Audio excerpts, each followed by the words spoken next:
Okay, welcome to my 2019 year in review. I feel like I just did this, but here we are again already, and got about 40 or so cards. I'm gonna showcase, not in any particular order, but just the key pickups throughout the year, like this 85 Donruss Puckett, um, and then I also added this Topps Chrome Francisco Lindor.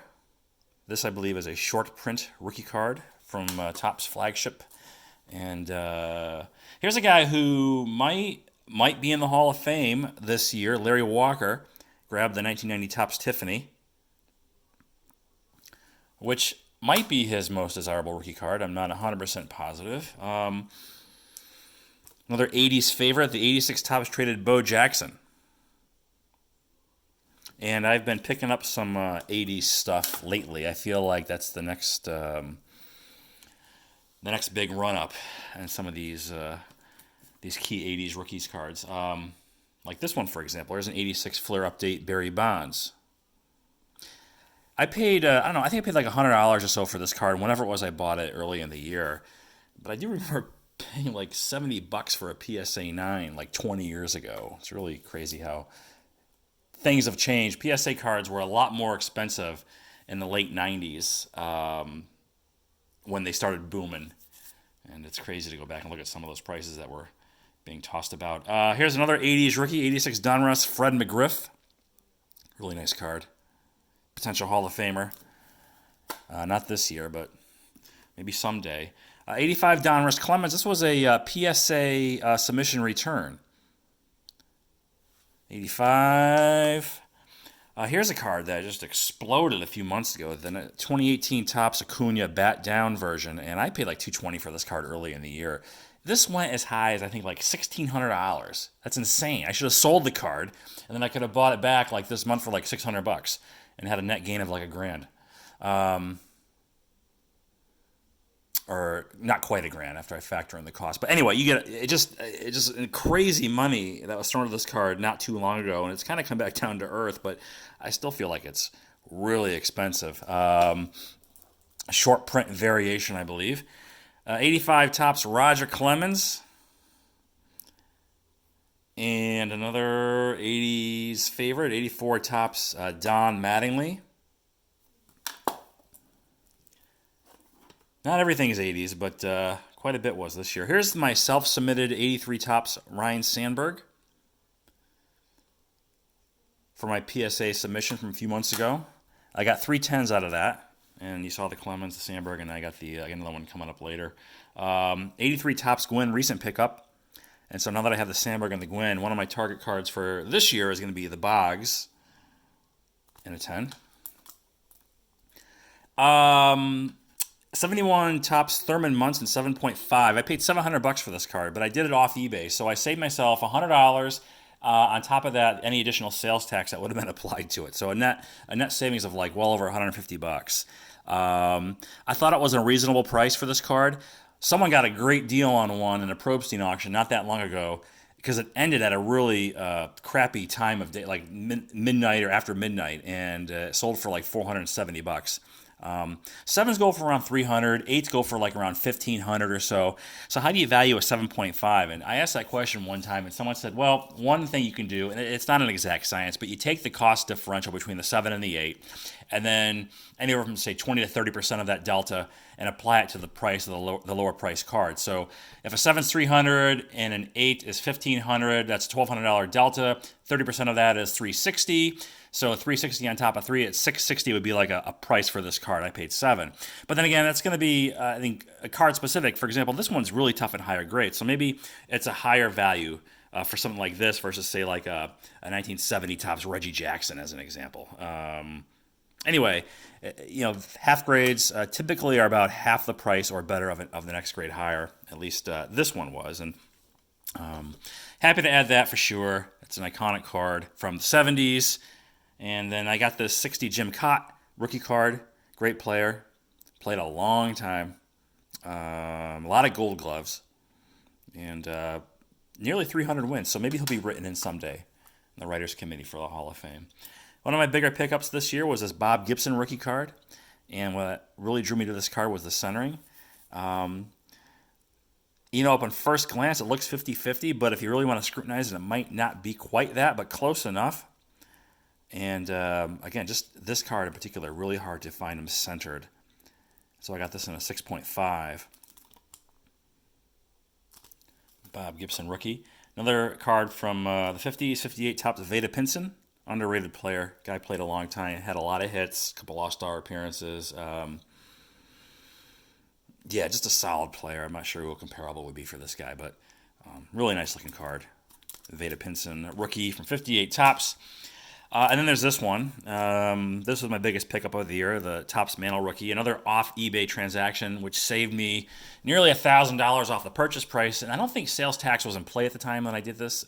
If it was, then it was even more savings because, sales tax is like 6.5% or so where I'm at. So anyway, in all honesty, never thought I'd ever own this card. It just came along at the right time, and glad I got it when I did because they just keep going up, and I don't know if I'd be able to afford one today. So anyway, got it, done with it, and moving on.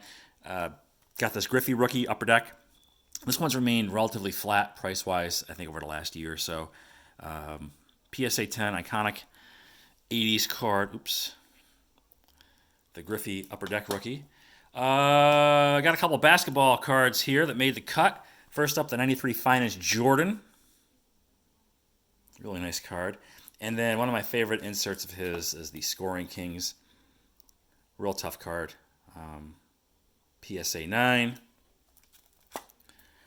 And a football card. Tom Brady. The significance of this is that it's his first Topps Chrome football card. And I picked this one up in as like a bundle. It came with the a PSA 10 of the weekly wrap-up card as well. But this is the base card from 2002 Topps Chrome. And I do pick up Tom Brady cards here and there. I do kind of collect him on the side. Another big card from the past year, 2018 Topps Chrome Soto refractor.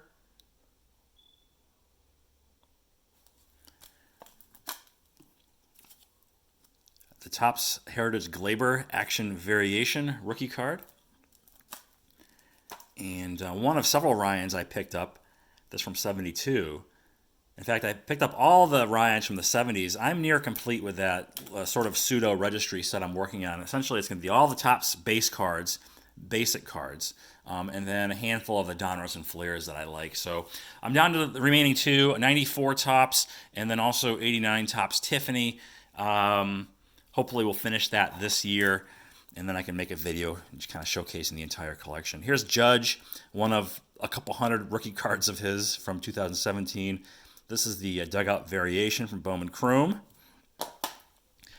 Y'all saw this last week, the DiMaggio rookie from 38 Gaudy.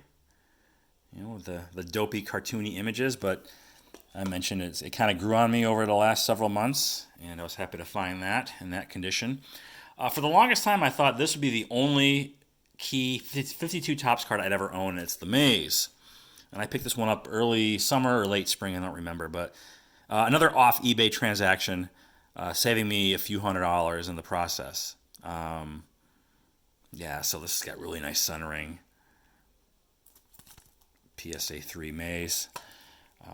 Here's a Chris Bryant card. I like Chris Bryant. I did not have any of his significant cards in my collection, so over the summer I went looking for one, and I decided on this from 2015, Topps Chrome autograph. Now, this is a refractor number to $4.99, and it's a PSA 9, and I bought it for $2.50.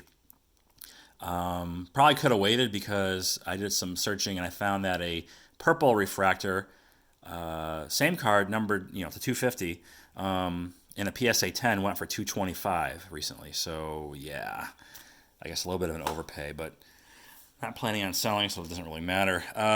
More of the shiny stuff. I have this for, Fernando Tatis, Bowman Prospects, blue refractor.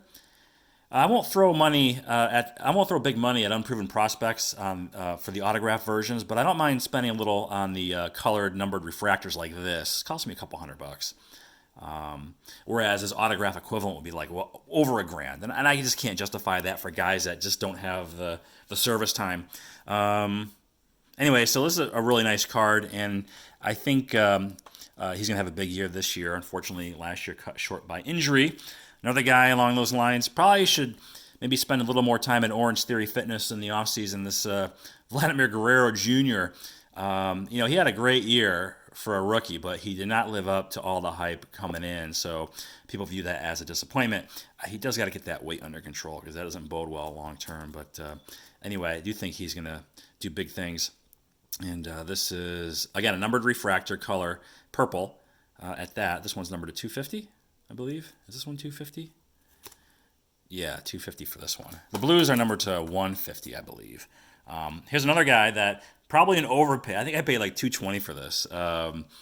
Bowman Prospects Robles, blue refractor. His market is kind of cooled a little bit, but it should come back up if he delivers on his promise. Another guy, Eloy Jimenez. I think he had like 35 bombs this year, so not a lot of people talked about him. Everybody's focused on the other guys, but here's his first Bowman card. Again, another blue refractor. I think I went looking for this guy after I watched him smoke 2 bombs over the left center wall in Yankee Stadium early in the summertime when he got called up. And that's his first Bowman. Nolan Arenado, PSA 9, prospect autograph. Great player. Great player. Here's one I picked up for about $170 in anticipation of him going to the Yankees, because I think it'll help his hobby. This is a Topps Chrome gold refractor of Garrett Cole, 2013. Now, he's got this card, and he has one in the update. I presume this one's more desirable because it comes first. And he also has like a first Bowman from 2012. But I think this is his first legit rookie card, or flagship Topps rookie card, I guess. And these gold refractors are numbered to 50.